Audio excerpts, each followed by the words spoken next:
El Espíritu del Señor está con nosotros. ¿Cuántos dicen amén? Es un poquito de calor, pero más va a ser ahora cuando empiece el Espíritu Santo con su fuego a tocar cada una de nuestras vidas. Nos va a haber calor por dentro y por fuera también, ¿eh? Así que le damos gracias al Señor por estar aquí en este lugar. Así como están, abrimos la palabra del Señor. Este sermón lleva por título La Orden de Dios y es la segunda parte del sermón de la semana pasada que le compartimos. Y vamos a leer en Isaías capítulo 61, versículos del 1 hasta el 8. ¿Cuántos están en gozo, gloria y alegría? Amén. Muy bien. Isaías 61, del 1 al 8 dice: El Espíritu del Señor está sobre mí, por cuanto me ungió el Señor. Me ha enviado a predicar buenas nuevas a los abatidos, a vendar a los quebrantados de corazón, a publicar libertad a los cautivos y a los presos apertura de la cárcel, a proclamar el año de la buena voluntad del Señor y el día de la venganza del Dios nuestro, a consolar a todos los enlutados, a ordenar, diga conmigo, a ordenar, más fuerte, que a los afligidos de Sión se les dé gloria en lugar de ceniza, óleo de gozo en lugar de luto, manto de alegría en lugar de espíritu angustiado, y serán llamados árboles de justicia, plantíos del Señor para gloria suya. ¿Cuántos árboles de justicia hay aquí? Reedificarán las ruinas antiguas y levantarán los asolamientos primeros y restaurarán las ciudades arruinadas, los escombros de muchas generaciones, y extranjeros apacentarán vuestras ovejas y los extraños serán vuestros labradores y vuestros viñadores. Y vosotros seréis llamados sacerdotes del Señor, ministros de nuestro Dios seréis llamados. Comeréis las riquezas de las naciones y con su gloria seréis sublimes. Y en lugar de vuestra doble confusión y de vuestra deshonra, os alabarán en sus heredades, por lo cual en sus tierras poseerán doble honra y tendrán perpetuo gozo, porque yo el Señor soy amante del derecho, aborrecedor del latrocidio para holocausto, por tanto afirmaré en verdad su obra y haré con ellos pacto perpetuo. Diga conmigo, Dios ha ordenado. Padre, en el nombre de Jesús, oramos para que tu palabra llegue a cada corazón, a cada vida. Y mientras tu palabra es predicada en esta tarde, Señor, tus hijos abran sus corazones a recibirla. Y tu Espíritu Santo venga sobre ellos y haga una obra preciosa, Señor. Envía tu palabra para traer sanidad, libertad, Señor, tocar los corazones y ser levantados en la fe. Te lo rogamos en el nombre de Jesucristo. La iglesia dice, amén. Se pueden sentar. Dios ha ordenado, y esto es una orden del Señor, no es una orden de cualquiera. Y dice la palabra del Señor que Dios ha ordenado, gloria, que se nos dé, que se nos dé, que se nos dé. O sea, que alguien nos los tiene que dar, vimos que es el Espíritu Santo y que está en camino y que viene hacia nosotros. Que se nos dé gloria en lugar de ceniza, óleo de gozo en lugar de luto, manto de alegría en lugar del espíritu angustiado, que es tristeza, todo eso. Y ha ordenado también que se nos llame árboles de justicia, que se nos reedifique lo arruinado, que se nos llame ministros de Dios y que se nos dé el doble cada vez. ¿A quién ha ordenado esto el Señor? ¿A quién? A todos nosotros, por supuesto, pero dice aquí que es a los afligidos de Sión. Y en Hebreos, todo el libro de Hebreos enseña que Sión es la iglesia, o Sión es la mezcla entre la iglesia del Señor y los israelitas que se entregan al Señor. Y en fin, cuando leemos el libro de Hebreos nos damos cuenta que la iglesia del Señor es esta Sión que menciona aquí, es decir, los hijos de Dios. Esta orden es para los hijos de Dios, para todos los hijos de Dios. ¿Qué significa afligido? Afligido significa sentimiento de tristeza, es un sentimiento de pena, es un sentimiento de dolor o de sufrimiento que viene como consecuencia de que se nos ha afligido. Y esta aflicción, pues aparte de llevarnos sentimientos horrorosos en nuestra vida, no solamente nos lleva a eso, sino que a veces nos lleva a estados de depresión y de frustración. Esto quiere decir que se ha ordenado a la gente que está triste, a la gente que está en angustia, a la gente que ha sido angustiada para entristecerlo, para causarle sufrimiento, a la gente que ha sufrido por cualquier razón, por la que quiera que sea, porque han cometido un error, o porque los han echado del trabajo, o porque les sucedió un accidente, por cualquier razón, a toda esa gente que está sufriendo. Gente que a causa de esa aflicción han terminado en depresión, en tristeza, en frustración. A eso se les ha ordenado que se les dé todo eso que menciona ahí la Escritura. Dios ha ordenado porque ha visto la aflicción de sus hijos. Dios ha ordenado porque ve la aflicción de sus hijos. En Éxodo 3:7 dice: he visto la aflicción de mi pueblo. Dios ve la aflicción. Dios ve el sufrimiento que estamos pasando. Lo ve con sus ojos. ¿Y qué pasa cuando Dios ve la aflicción de sus hijos? ¿Qué pasa cuando un padre ve a sus hijos sufriendo? ¿Qué hace ese padre? ¿Le deja sufrir? ¿Qué hace ese padre cuando ve a un hijo sufriendo? Aunque esté sufriendo porque tenga la culpa, aunque esté sufriendo porque el pobre hombre o el pobre chico haya hecho algo, o lo que quiera que sea. ¿Qué hace ese padre cuando ve a sus hijos sufriendo y en aflicción? En Éxodo 3:7 lo dice bien claro: y he visto la aflicción de mi pueblo, y luego dice: y he descendido para librarlos. Por tanto, cuando Dios nos ve en aflicción, desciende para librarnos. Dios ha descendido para tomar cartas en el asunto. Dios ha descendido porque ha visto nuestro dolor, nuestra aflicción.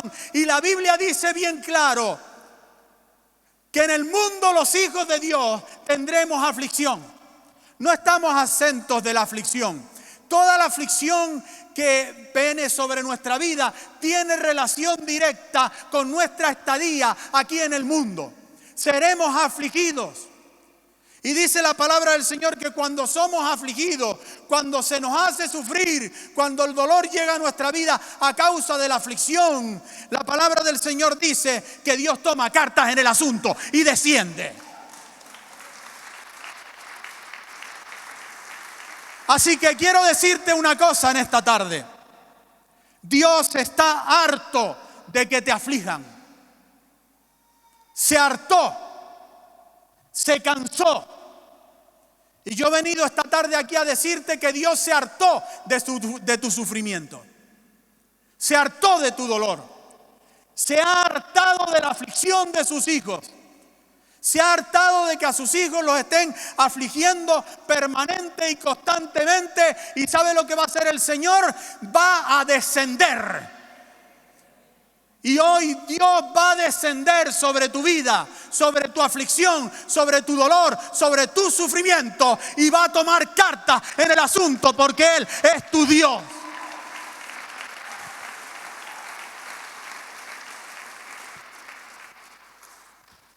Esta palabra, he visto la aflicción y he descendido, fue dada a los israelitas, pero como ejemplo para nosotros. Ejemplo de lo que pasa cuando Dios desciende o de lo que pasa cuando se aflige a un hijo de Dios. Y está claro, queridos hermanos, que cuando Dios descendió después de ver la aflicción de los israelitas en Egipto y descendió y tomó cartas en el asunto, ¿qué fue lo que pasó? ¿Qué fue lo que le pasó a los que afligieron a los hijos de Dios? Los hijos de Dios no estaban allí en Egipto porque habían sido buenos. Fue Dios quien los metió allí, porque habían cosas que tenían que arreglar. Pero ¿qué pasa con aquellos que afligieron y ya hicieron sufrir a los hijos de Dios? La Biblia es clara con respecto a esto. Dios descendió y destruyó a los afligidores. Y destruyó la aflicción. Porque Dios ve la aflicción de su pueblo. Y Dios ha descendido para destruir a todos los que te han afligido. Dios ha tomado cartas en el asunto. Dios ha descendido para librarte de la aflicción, de la tristeza, del dolor, del sufrimiento, para darte en lugar de ello gloria, gozo y alegría, y restituirte el doble. ¿Cuántos dicen amén? Así que diga conmigo: Dios ha ordenado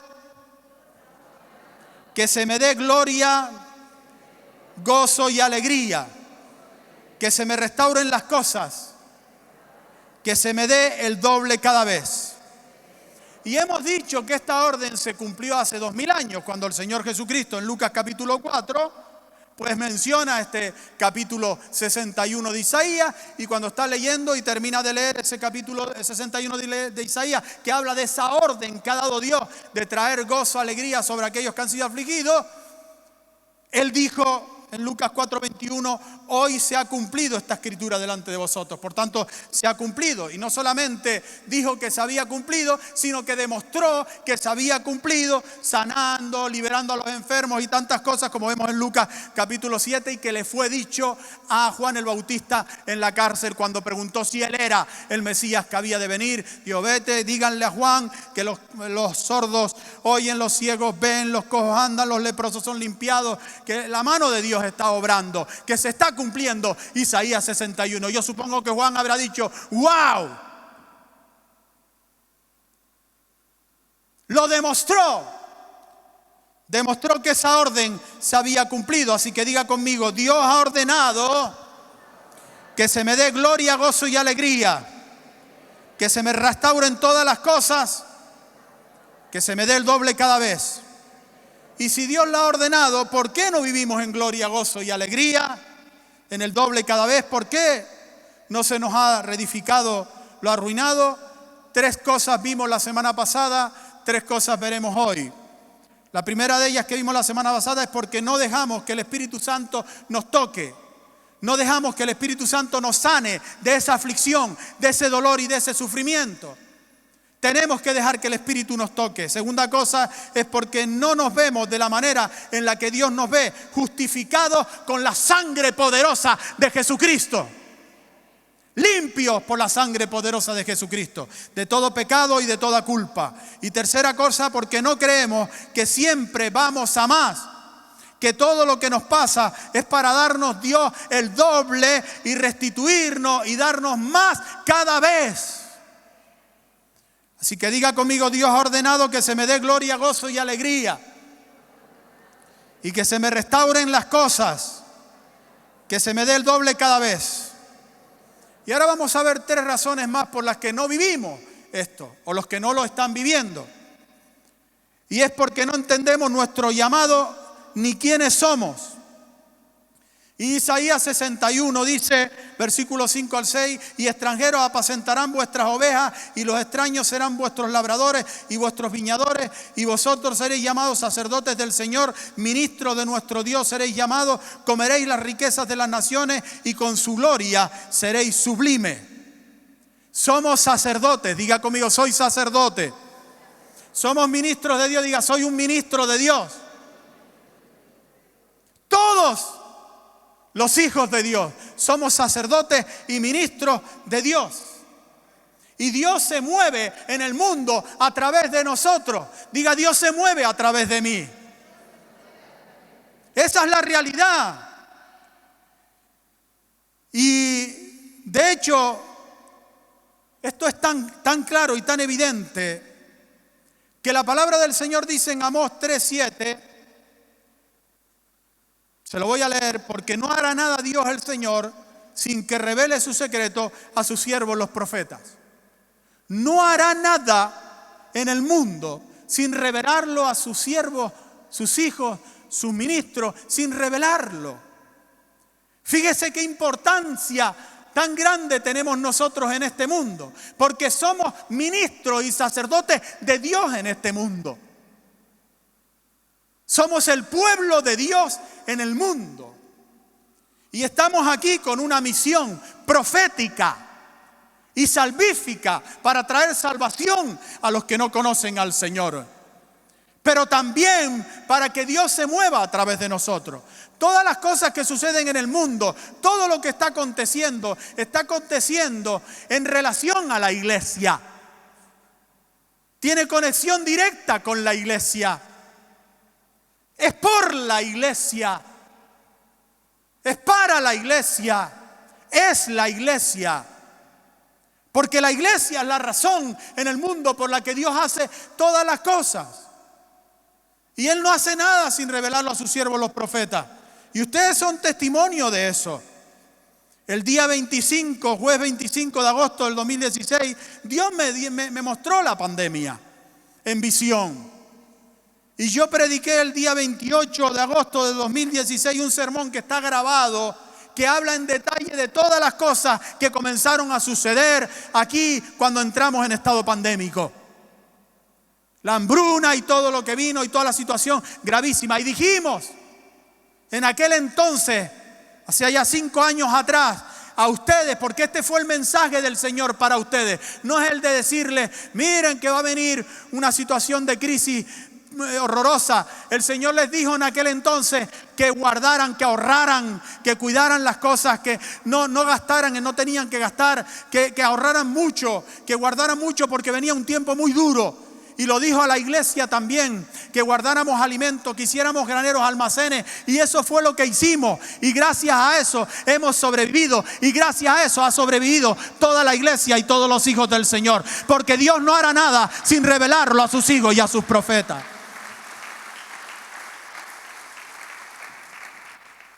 No vivimos en la orden de gloria, de gozo, de alegría, de restitución del doble. Porque no entendemos quiénes somos. Ni entendemos nuestro llamado. Lo que no entendemos, queridos hermanos, es que Dios, al constituirnos sacerdotes y ministros de Él, cuando entregamos su vida a Él, porque entregamos su vida a Él, porque dijimos, ya no vivo yo, ni vivo para mí, vive Él en mí y vivo para Él. ¿Cuántos dicen amén? Ya no hago las cosas para mí, las hago para Él. Y esto lo dijimos. ¿Por qué? Porque es una condición indispensable para ser un ministro, un sacerdote de Dios. ¿Y qué quiere Dios hacer con nosotros? Librarnos de la carga del mundo. Liberarnos del mundo. Consagrarnos para Él. Y crear a través de nosotros un reino de sacerdotes. Primera de Pedro 2:9 dice, mas vosotros sois linaje escogido, real sacerdocio, nación santa, pueblo adquirido por Dios. Y por eso este texto de Isaías dice lo que dice. Dios ha ordenado que extranjeros, es decir, gente que no pertenece al pueblo de Dios, no extranjeros porque sean de otras tierras, sino gente que no pertenece al pueblo de Dios, les cuide sus cosas, les sostenga, les alimente, les dé. Esto es una orden de Dios. Dios tiene todo diseñado para que nosotros nos dediquemos a lo que tenemos que dedicarnos, que es a servirle a Él. Proverbios 13:22 dice, pero la riqueza del pecador está guardada para el justo. Dios tiene guardada la riqueza de la gente del mundo para nosotros. ¿Para qué? Para que nosotros, siendo un pueblo sacerdote, siendo un pueblo de ministros, nos dediquemos a eso exclusivamente. Y Dios lo hace de distintas formas, con distintas personas. Pero lo cierto es que hay riqueza, sustento, provisión guardada para nosotros. Guardada para nosotros. ¿Y quiénes lo tienen guardado? La gente del mundo. La gente del mundo tiene guardada nuestra provisión. La tiene guardada. Dios tiene guardado lo que necesitamos para servirle, para que nos dediquemos a servirle. Así que no se ponga celoso cuando vea a su vecino que prospera más que usted. No se ponga celoso cuando vea a su amigo, al otro, que prospera más que usted. No está prosperando más que usted. Está acumulando, guardando para devolvérselo a usted, porque es suyo. Este mundo es nuestro. Dios nos los ha entregado y va a devolvernos el enemigo todo lo que nos ha robado. ¿Cómo recibir lo guardado por los pecadores para nosotros? ¿Cómo recibirlo?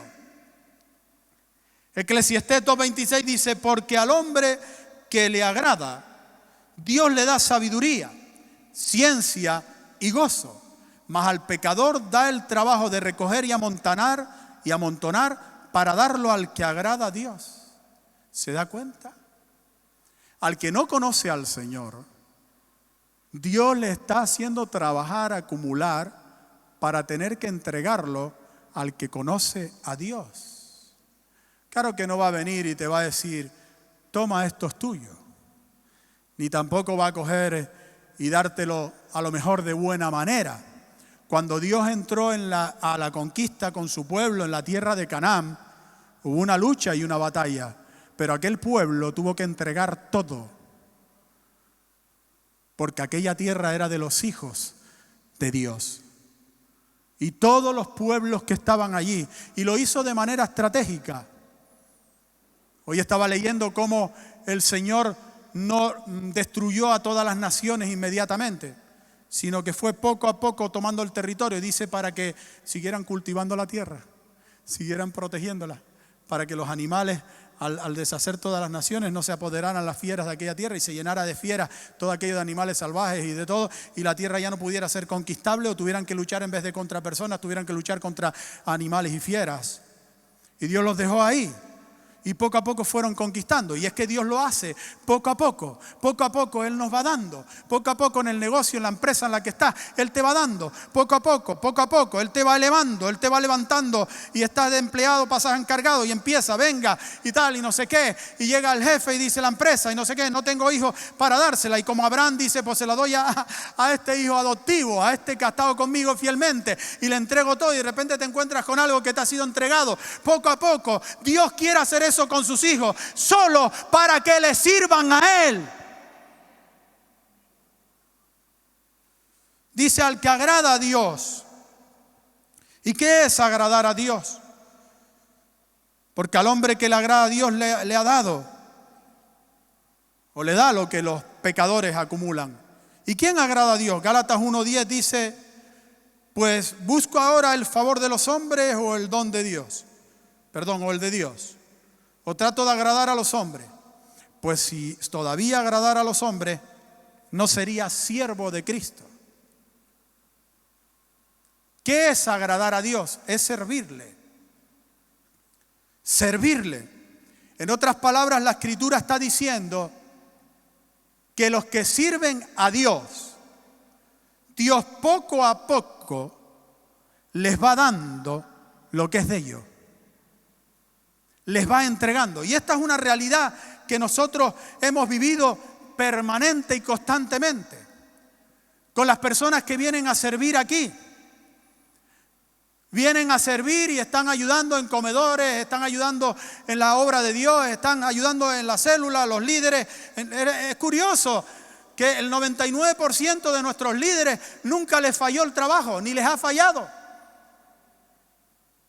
Están sirviendo a Dios permanentemente, constantemente, y nunca les falla al Señor con nada.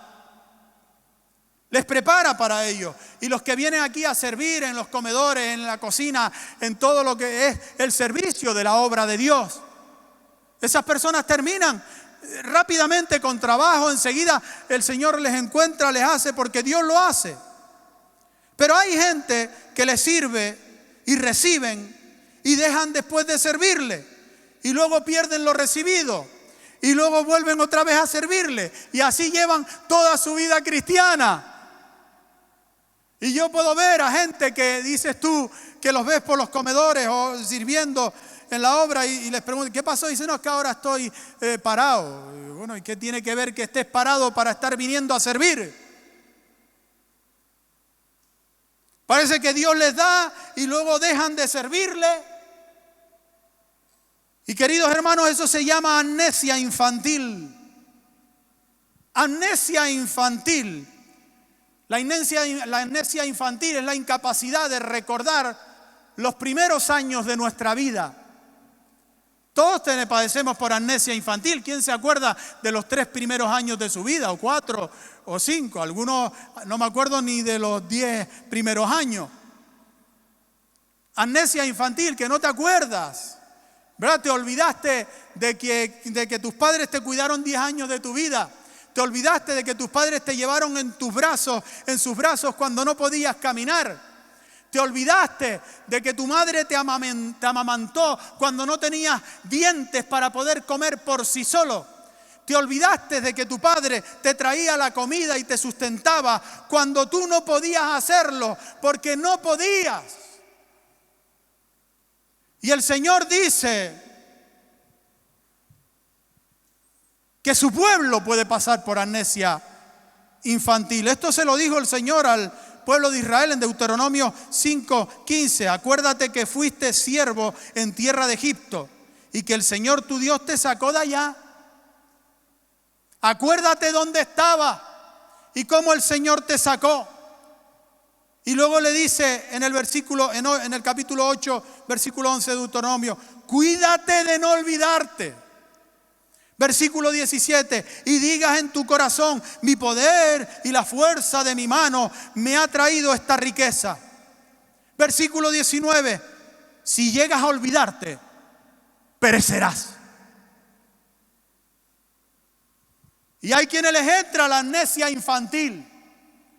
Vienen al Señor y el Señor les hace, les da, les levanta, les restaura, les hace todo. Y un día, como dice, no, yo ya no, por esto, por aquello y por lo otro. Y se buscan excusas, culpables y tantas cosas para al final ir a perecer y tener que volver.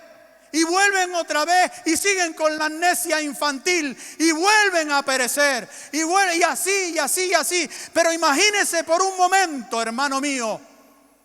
Imagínese por un momento que usted no le entra amnesia infantil y que usted comience a servirle y reciba y no pare de servirle y reciba más y no pare de servirle y reciba más y no pare de servirle y cada vez reciba el doble y el doble, porque eso es lo que quiere el Señor. Quiere que le recibamos para entregarnos cada día más y más y más.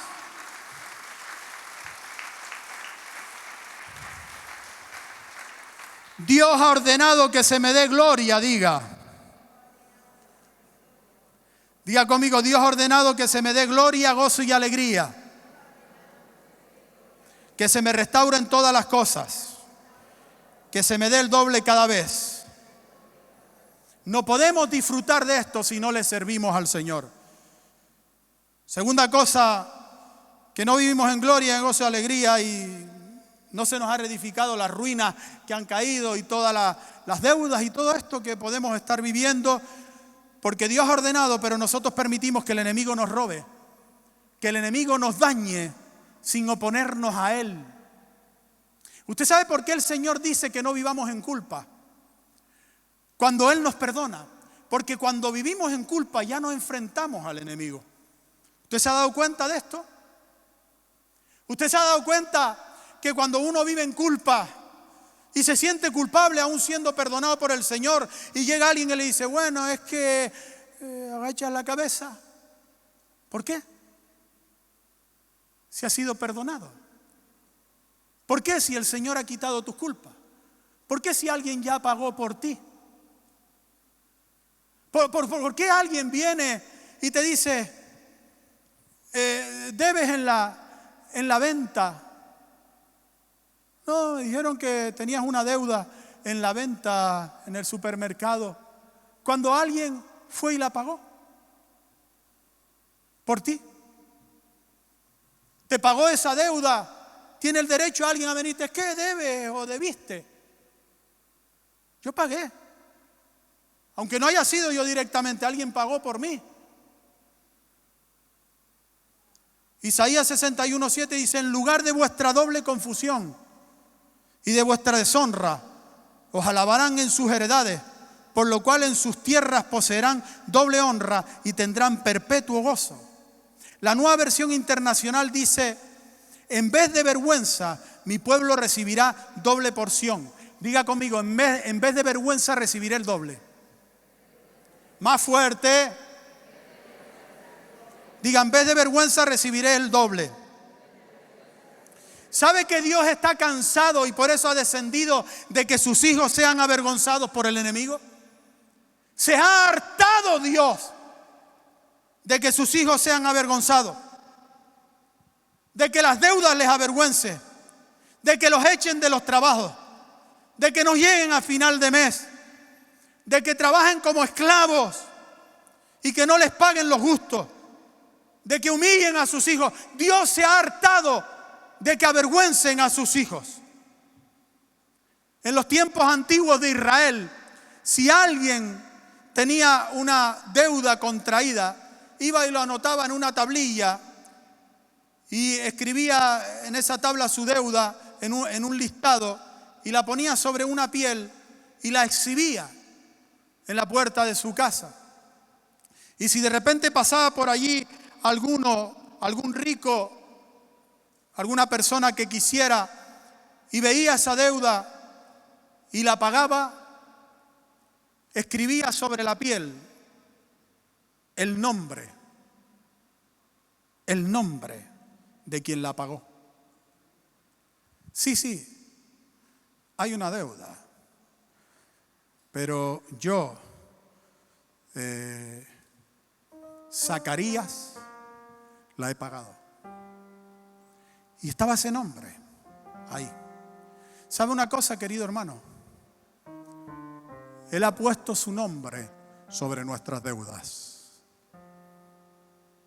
Jesús de Nazaret ha puesto su nombre sobre nuestras deudas. Su nombre, Jesús. Él ha puesto su nombre sobre nuestras ruinas, sobre nuestras miserias, sobre nuestras enfermedades. Él ha puesto su nombre sobre nuestras culpas. Por eso merecemos el doble. Por su nombre merecemos el doble. Y luego dice en Isaías 61:8, porque yo, el Señor, soy amante del derecho, aborrecedor del latrocidio para holocausto. ¿Sabe lo que significa latrocidio? Latrocidio significa robo. Y dice latrocidio para el holocausto. El robo, holocausto era lo que los hijos de Dios tenían que dar al Señor. Y lo que los hijos de Dios usaban para servir a Dios. Dice que habían sido robados los hijos de Dios porque, queridos hermanos, cuando se roba un hijo de Dios, se afecta al reino de Dios. Cuando te roban a ti, se frenan los holocaustos. Se frenan tu forma de servir a Dios. Por tanto, el robo a un hijo de Dios no es el robo a un hijo de Dios, es el robo a Dios mismo. Y cuando alguien te roba a ti, está robando a Dios. Está robando la bendición del reino de Dios, el holocausto hacia el reino de Dios, a su iglesia. Cuando se roba a un hijo de Dios, se le roba a Dios. ¿Y sabe lo que pasa cuando alguien roba?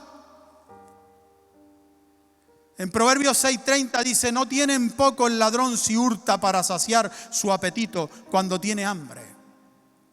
Pero si es sorprendido, pagará 7 veces, entregará todo el haber de su casa.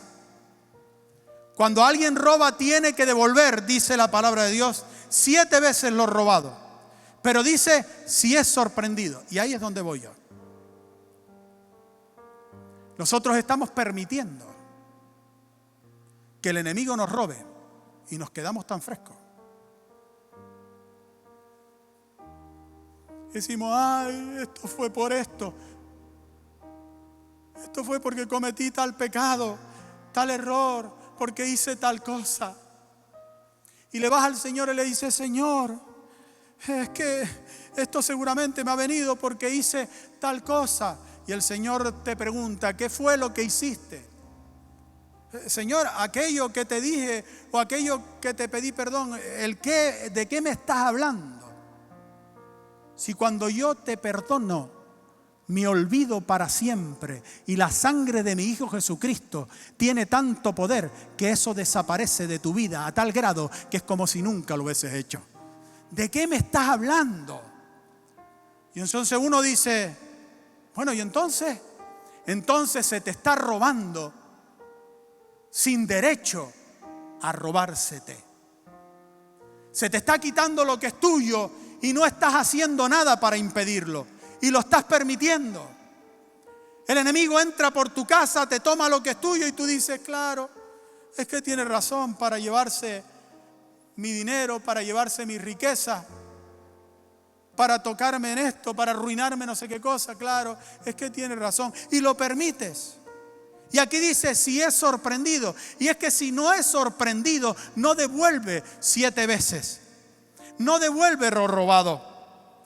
Sorprendido es descubierto.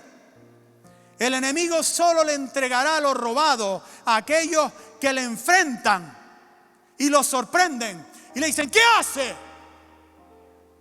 ¿Qué está haciendo? Suelta eso. Ay, ¿por qué lo tengo que soltar? Por el nombre y la sangre preciosa de Jesucristo. Suelta eso. No, pero ahí nos quedamos, él robando y nosotros tan tranquilos. Hasta que no dejemos de echarnos las culpas o de echarle la culpa a personas y a circunstancias de lo que nos pasa. Hasta que no sorprendamos al enemigo, él no ha de devolvernos lo robado. El problema lo tenemos nosotros. Porque no sorprendemos al diablo, porque ignoramos sus maquinaciones, porque ignoramos que Dios no ha venido a quitarle nada a nadie. Dios ha venido a perdonar y bendecir, no a quitar. No le quitará el bien al justo, y el justo no es justo por sus propias obras, es justo porque ha sido justificado por la sangre de Jesucristo. No es por lo que hacemos, es por lo que hizo Jesús de Nazaret. Y no le quitará el haber al justo.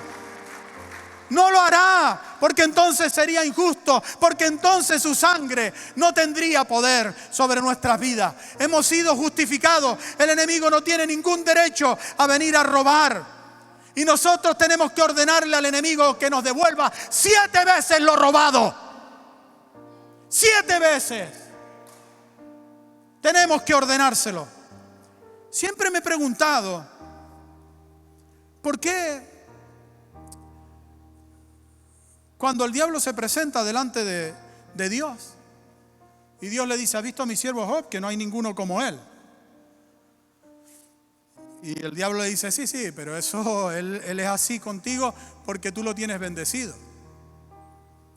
Quita tu mano de él y verás cómo él te niega en su presencia. Es decir, lo que le dijo el diablo al Señor es, él te sirve porque lo tienes sobornado con las bendiciones. Tú le das bendiciones y él te sirve, claro. Pero quítale las bendiciones para que veas tú cómo te niega. Y el Señor dice, muy bien, voy a quitarle mi mano de él.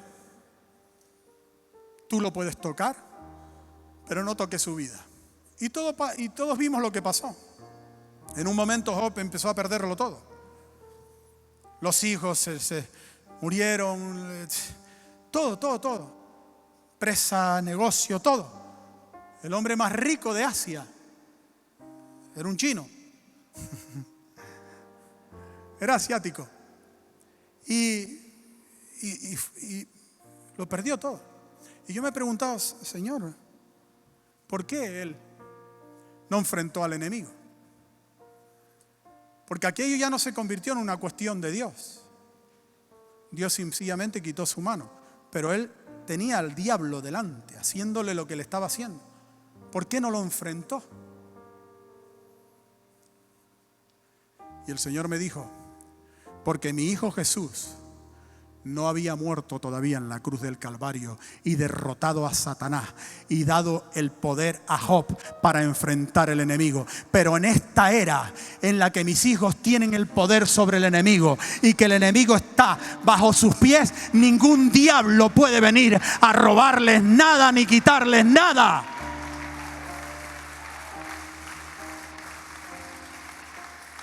Así que nos tenemos que levantar contra el enemigo y ordenarle que suelte nuestras cosas, nuestra vida, enfrentarlo, desenmascararlo y descubrirlo. Y tiene que devolver lo robado 7 veces. Esta bendición de Dios y esta orden de Dios no va a caer sobre nuestras vidas hasta que nosotros no enfrentemos a Satanás y le ordenemos que devuelva lo que nos ha robado. Puestos de pie, queridos hermanos.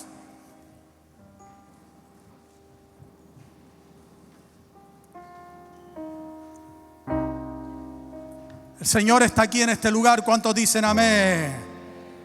¿Cuántos dicen amén?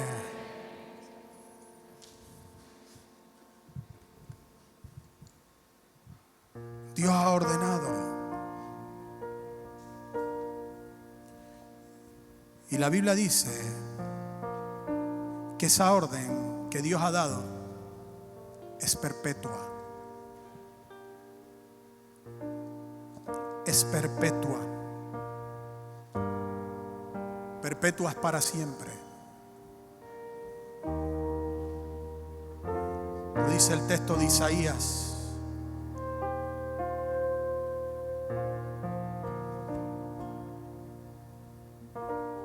Por tanto afirmaré en verdad su obra y haré con ellos pacto perpetuo. Es perpetuo. ¿Cuántos dicen amén?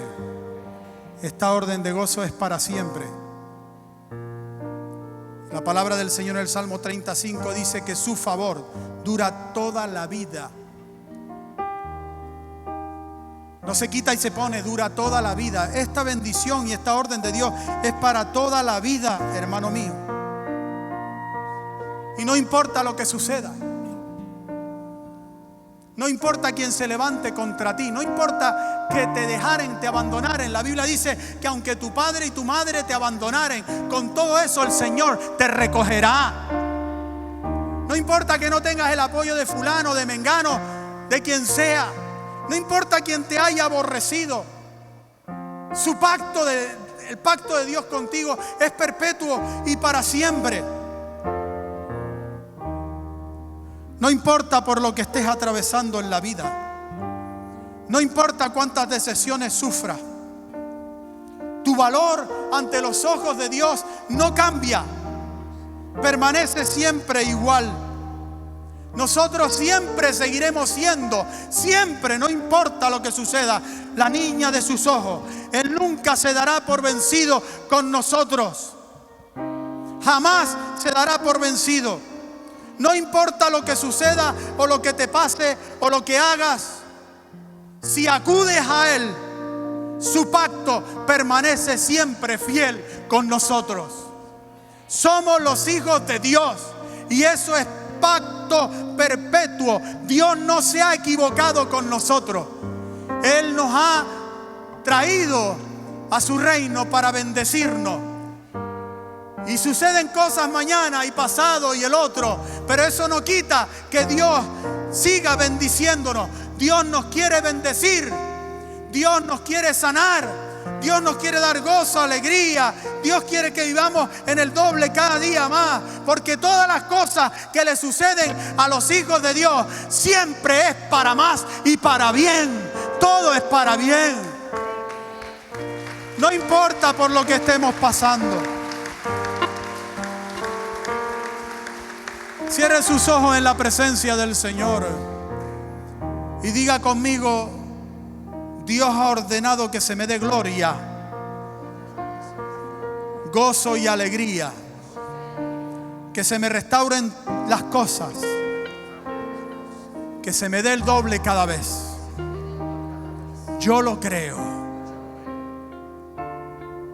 Oh Padre, tu gloria está aquí en este lugar. Y si hay personas que han venido por primera vez en esta noche, abre tu corazón a Jesucristo. Todos los que han venido por primera vez, abran su corazón al Señor y permitan que el Señor entre y forme parte de sus vidas. Repitan conmigo esta oración todos los que han venido por primera vez. Padre Celestial, digan conmigo: Padre Celestial, En este día te pido perdón por todos mis pecados, por todas las cosas que he hecho que no te hayan agradado. Y en el nombre de Jesús, yo te recibo como mi Salvador. Hermano mío, el Espíritu Santo está aquí. Su presencia está aquí en este lugar. Y Él nos quiere llenar con su gloria. Alce sus manos arriba al cielo y dígale: Señor, lléname de tu gloria. Lléname de tu espíritu. Lléname de tu espíritu. Lléname de tu espíritu en esta hora. Lléname de tu gozo, de tu alegría, de tu paz. Lléname, Espíritu Santo.